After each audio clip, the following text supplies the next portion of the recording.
Hello, friends, welcome back. We were studying national income accounting, and today we are going to study two concepts.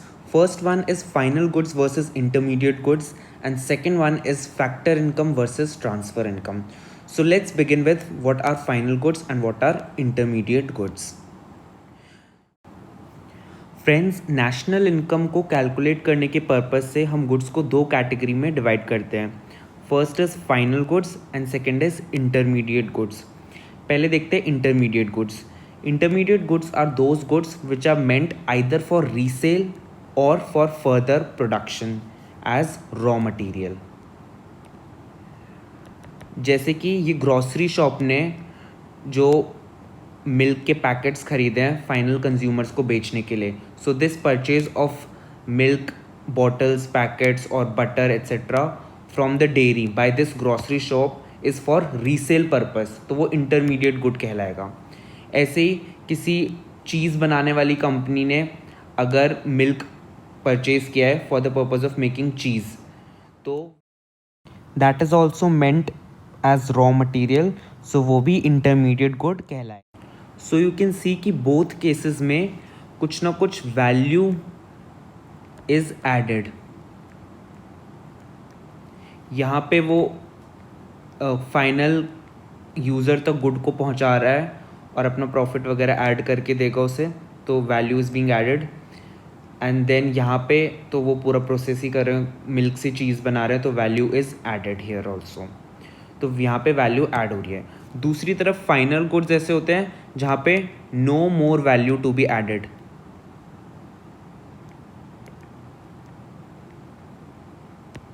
यहाँ पे जो good है वो final हो चुका है, प्रोडक्शन बाउंड्री के बाहर है, अब कोई वैल्यू ऐड नहीं होगी. और इसके भी दो यूजेस होते हैं. पहला is consumption by final user. ये जो ग्रॉसरी शॉप ने मिल्क को फाइनल कंज्यूमर को बेचा, तो ये जो फाइनल कंज्यूमर जब खरीदेगा मिल्क पैकेट, तो that will be considered as final good. दूसरा इन्वेस्टमेंट, जैसे कि डेयरी शॉप ने कोई ये इक्विपमेंट परचेज किया for the purpose of milking of cows, तो ये उनका एक एसेट हो गया.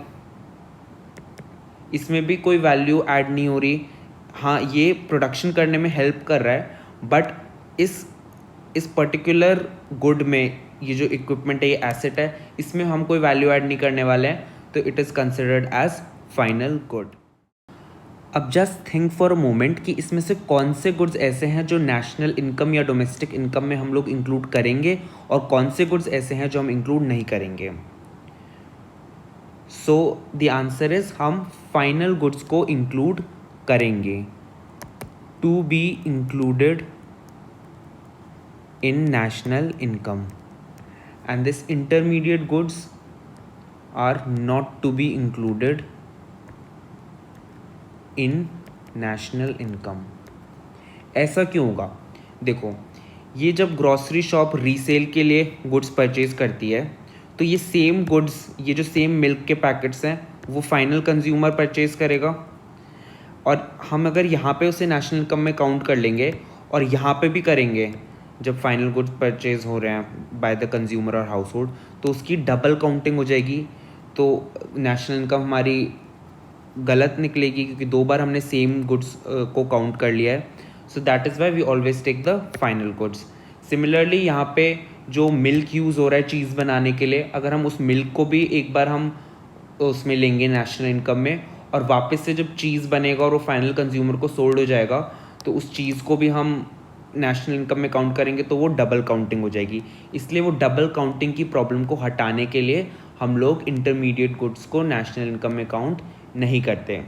लेकिन एक और क्वेश्चन आता है माइंड में कि सपोज ये ग्रॉसरी शॉप के पास थोड़े से packets towards the year and बच गए एज क्लोजिंग स्टॉक, तो अब वो जो क्लोजिंग स्टॉक बचा वो सोल्ड नहीं हुआ, तो वो यहाँ पे तो आया ही नहीं एज फाइनल गुड.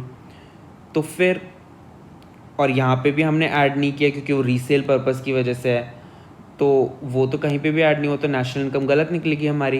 तो इस प्रॉब्लम को हटाने के लिए हमने ये बोला कि इंटरमीडिएट गुड्स में हम उन गुड्स को नहीं काउंट करेंगे जो ईयर एंड के बाद बच जाएंगे as closing stock, they will be counted as final good only.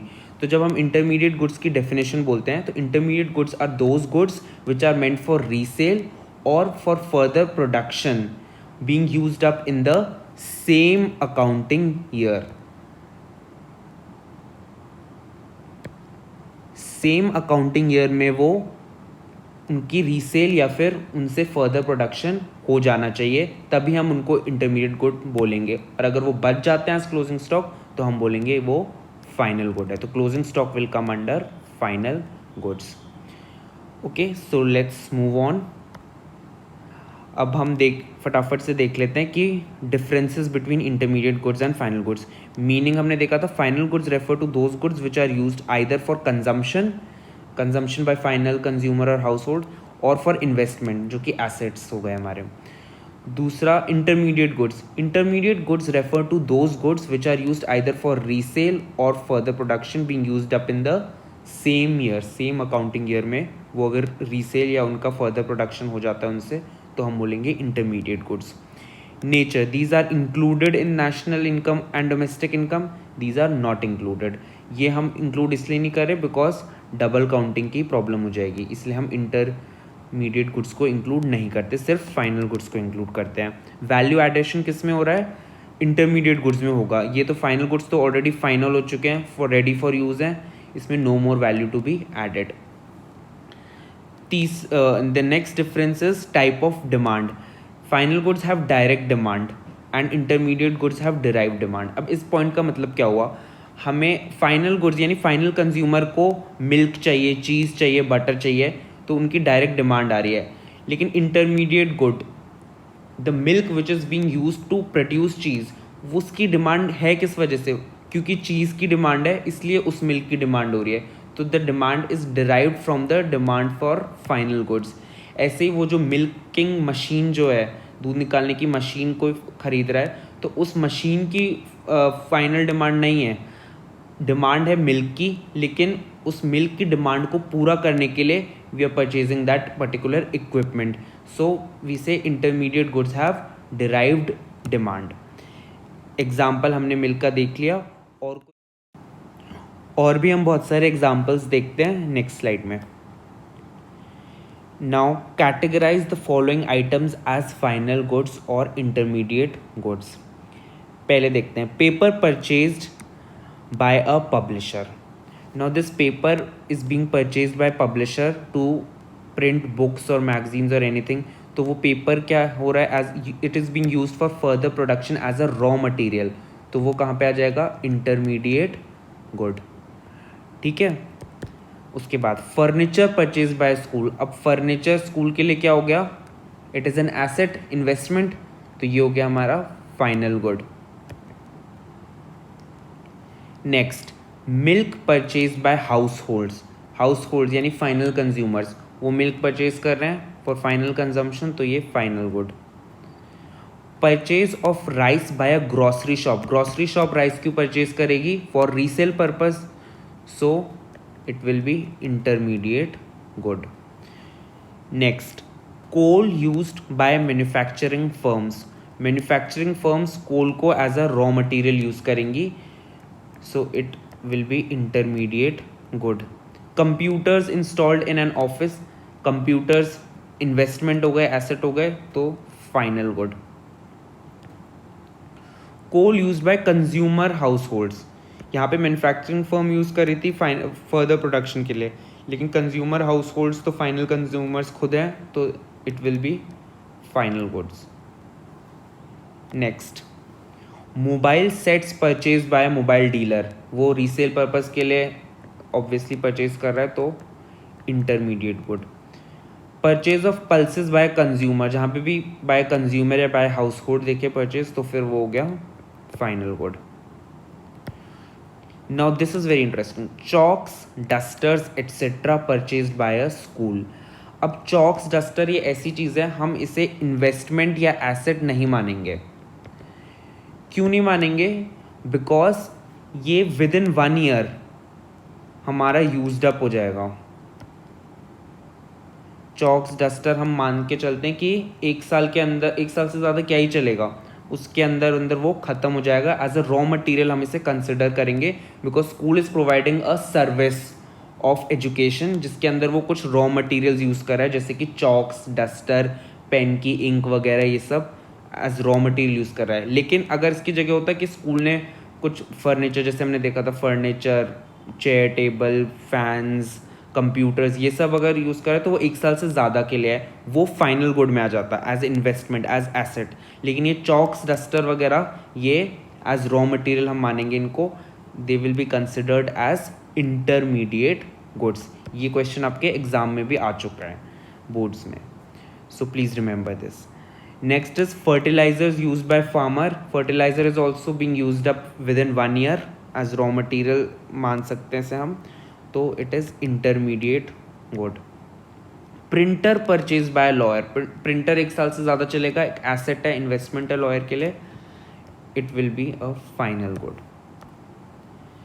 Next, wheat used by a flour mill. Flour mill wheat को पीस के आटा बनाएगी, तो फर्दर प्रोडक्शन हो रहा है उससे, रॉ मटेरियल है उसके लिए, तो ये हो गया intermediate good. Unsold coal with trader at year end, closing stock मैंने बोला था हमेशा फाइनल गुड में आएगा, क्योंकि हम उसे काउंट करेंगे नेशनल इनकम में। Cotton used by a cloth mill, ये भी रॉ मटेरियल की तरह यूज हो रहा है, intermediate good. Wheat used by household जहाँ भी दिखे final good. Refrigerator installed by a firm के लिए वो रेफ्रिजरेटर एसेट हुआ, तो वो final good. Sugar used by sweet shop, raw material यानी intermediate good. So I hope the concept of final goods and intermediate goods is clear. Now we move on to the next topic which is factor income and transfer income. Factors of income, factors of production आपने पढ़े होंगे, 4 होते हैं main: land, labour, capital और enterprise. कोई भी हमें business करना है, कुछ भी प्रोडक्शन करना है गुड्स एंड सर्विस के लिए, तो मेनली ये 4 फैक्टर्स, ये 4 रिक्वायरमेंट्स होती है हमारी. लैंड चाहिए प्रोडक्शन के लिए, और लैंड पे हमें क्या देना पड़ेगा? रेंट देना पड़ेगा. लेबर भी चाहिए, लेबर को हम क्या देंगे? वेजेस देंगे. कैपिटल, पैसा चाहिए, क्योंकि एसेट्स वगैरह खरीदने होंगे और रॉ मटेरियल्स वगैरह खरीदने होंगे, उसके लिए पैसा चाहिए. वो पैसा हम अगर लेंगे किसी से तो उसको इंटरेस्ट देना पड़ेगा. उसके बाद एंटरप्राइज, या फिर आप बोल सकते हो एंटरप्रेन्योरशिप, यानी जो बंदा ये पूरा इनिशिएटिव ले रहा है प्रोडक्शन का, जिसके आइडिया है, जो रिस्क ले रहा है पूरा इस चीज़ का, that person will be known as entrepreneur, और वो लेगा प्रॉफिट, जो गुड्स एंड सर्विसेज के प्रोडक्शन से प्रॉफिट होगा. तो ये जो रेंट, वेजेस, इंटरेस्ट और प्रॉफिट है, इन सब को हम बोलेंगे फैक्टर पेमेंट्स या फैक्टर इनकम.